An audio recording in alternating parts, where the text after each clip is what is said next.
راجع به اینکه خیلی دعوایی هستی و آقا ول کن که کجا دعوایی مگه شرخت دعوت کرده. آقا من اومدم تو اینستاگرام فرزاد. کجا رفتی؟ نه من تو اینستاگرامتم. آقا اولین پستی که آورد یه نفره داره مثل سگ یه نفر دیگه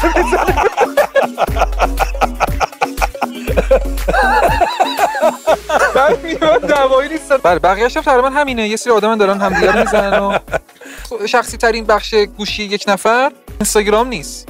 چیه پس؟ چت جی پی تیه. انا از چت جی پی تی پرسیده چجوری میشه یه نفر زد. پیشنهاد سریال درام منطقیه. آره. گرانترین محله‌های تهران. بذار حدس بزنم. با رفیقات نشسته بودید بحثتون شده. اون گفته اون گرونتره، اون گفته اون درسته؟ بله. نام گیاه شفلرا. چیه این نام گیاه؟ یکی از گیاهامه. درختان خاص برای خانه. وضعیت گیاه آپارتمانی. فیلودندرون و شاخه‌های فیلودندرون چیه؟ فیلودندرون یه نوع گیاهه. وضعیت گیاه شفلرا. گیاه دکوری مصنوعی. ببین در کنار اون مشکل درخت نیکولا داغونه کامل.